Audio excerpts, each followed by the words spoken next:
जय माताजी मित्रों, मारी चेनल ममतानी रसोई में तमारुं स्वागत है।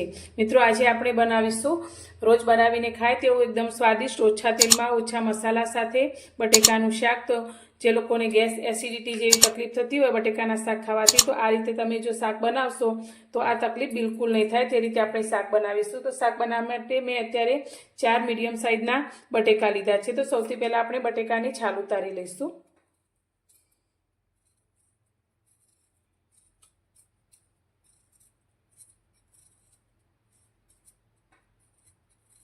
बटेकानी छाल आपणे काढी लीधी छे। तो हवे तेना आपणे टुकड़ा करी लईशुं। तो आपणे टुकड़ा करती वखते पाणी लई लईशुं जेथी आपणा बटेका काळा ना पड़े। तो मीडियम साइजना आपणे आ रीते टुकड़ा करी लईशुं। तो मित्रों, तमने मारी आ रेसिपी पसंद आवे तो विडियो ने लाइक, शेर और चेनल ने सब्सक्राइब करवानुं बिल्कुल भूलता नहीं और विडियो ने स्कीप कर्या वगर पूरो जोजो। तो आ रीते आपणे बधा टुकड़ा करी लईशुं।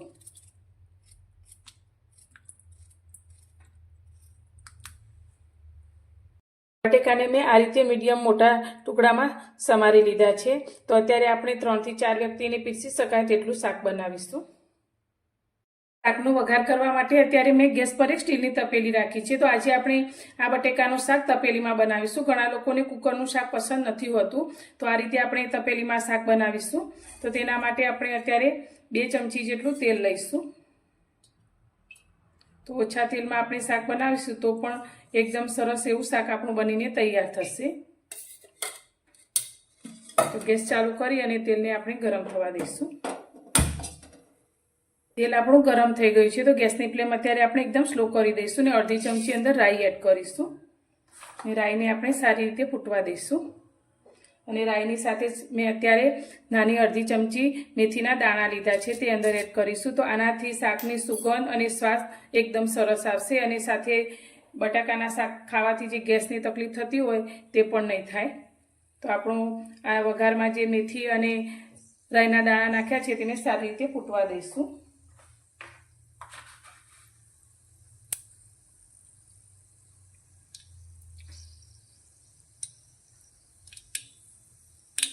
राई और मेथी अपना थोड़ा फूटवा लग्या है तो अर्धी चमची आपणे जीरुं एड करीशुं।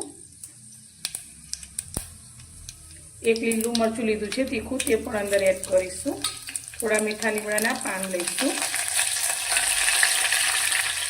थोड़ी आपणे हींग एड करीशुं। तो बधी ज वस्तु आपणी सारी रीते ततरी गई है। तो हवे आपणे जे बटेका समारीने राख्या छे ते अंदर भरी लईशुं।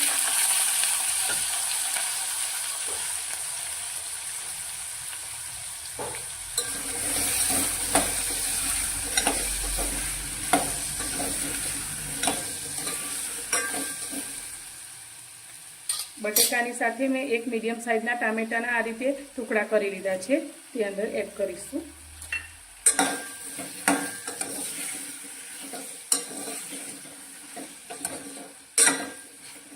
हवे आपणे धीमा गैसनी फ्लेम पर शाकने थोड़ी वार माटे ढांकी अने थवा दईशुं। तो 1 मिनिट जेवुं आपणे आ रीते तेने ढांकीने राखीशुं।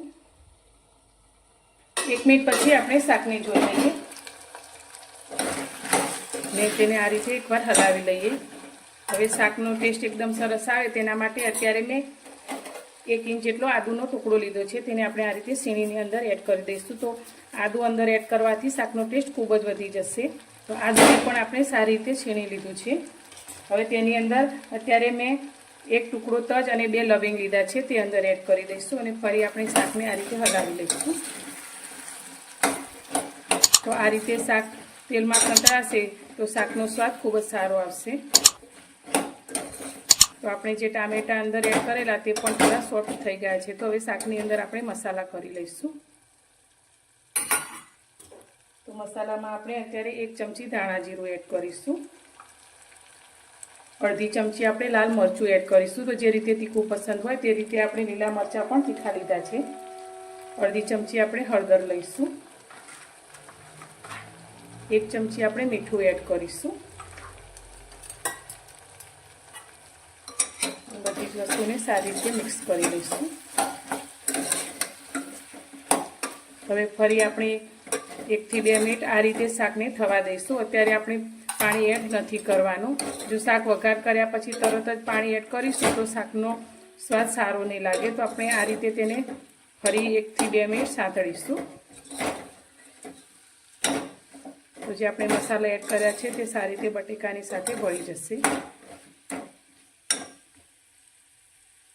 તો 2 થી 3 મિનિટ શાકને આપણે આ રીતે સાંતળી લીધું છે. તો હવે તેની અંદર આપણે પાણી એડ કરીશું. તો અત્યારે મેં 1 ગ્લાસ પાણી લીધું છે. તો આપણે જે રીતે શાકમાં રસો જોઈતો હોય તે રીતે પાણી એડ કરવાનું. તો અત્યારે મેં અડધા ગ્લાસથી થોડું ઉપર એટલું પાણી એડ કર્યું છે. હવે આપણે મીડિયમ ગેસની ફ્લેમ પર આ શાકને થવા દઈશું. તો 4 થી 5 મિનિટ માટે આપણે શાકને ઢાંકી અને થવા દઈશું. 5 મિનિટ પછી આપણે શાકને જોઈશું.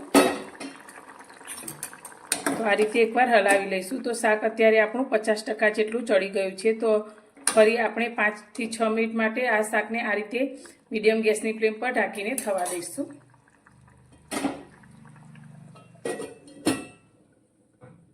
ફરી 5-1 મિનિટ જેટલો સમય થયો છે. તો હવે આપણે શાકને જોઈ લઈશું. તો આપણે બટેકાના આ રીતે ટુકડા લઈ અને ચેક કરીશું. તો બટેકા આપણા સારી રીતે ચડી ગયા છે અને શાકનો રસો પણ આપણો આ રીતે રહ્યો છે. તો શાકનો રસો આપણે અત્યારે થોડો ઘટ કરવાનો છે. તો તેના માટે આપણે કોઈ પણ લોટનો ઉપયોગ નથી કરવાનો. તો તેના માટે આપણે શું કરીશું, તો આ રીતે 2 થી 3 ટુકડા બટેકાના આ ચમચામાં લઈ લઈશું અને ચમચીથી તેને પ્રેસ કરી અને ઝીણા કરી લઈશું. ફરી આપણે શાકને સારી રીતે મિક્સ કરીશું. હવે આપણે શાકની અંદર બીજા 2-3 મસાલા એડ કરીશું જેથી શાકનો ટેસ્ટ એકદમ સરસ થશે. તો અત્યારે આપણે અડધી નાની ચમચી જેટલો ગરમ મસાલો એડ કરીશું. અડધી નાની ચમચીથી પણ થોડો ઓછો આપણે સંચર પાવડર લીધો છે, કાળું મીઠું, તે એડ કરીશું. તો આપણે મીઠું પણ અંદર એડ કર્યું છે. તો તે પ્રમાણે આપણે બેલેન્સ કરી અને સંચર પાવડર એડ કરવાનો છે. સાથે આપણે લીલી કોથમીર લીધી છે તે અંદર એડ કરીશું. તો બટેકાના શાકની અંદર લીલી કોથમીરનો ટેસ્ટ ખૂબ જ સારો આવે છે. તો તે ખાસ એડ કરવાની. અને ફરી આપણે શાકને સારી રીતે મિક્સ કરી લઈશું.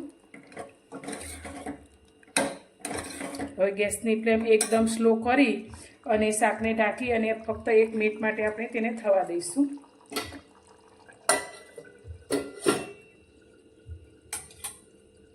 પછી આપણે ગેસની ફ્લેમ બંધ કરી દઈશું અને શાકને 2 થી 3 મિનિટ માટે આ રીતે ઢાંકેલું જ રાખીશું અને પછી તેને આપણે ખોલીશું જેથી આપણે જે અંદર બટાકાનો રસો રાખવાનો છે તે સારી રીતે થોડો ઘટ થશે.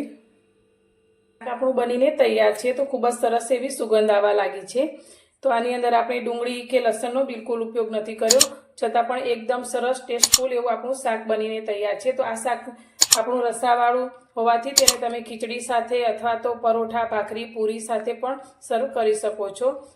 તો તમને મારી આ શાક બનાવવાની રીત કેવી લાગી? જો પસંદ આવી હોય તો વિડીયોને લાઇક કરજો, શેર કરજો અને ચેનલ પર નવા છો તો ચેનલને સબસ્ક્રાઈબ કરવાનું બિલકુલ ભૂલતા નહીં.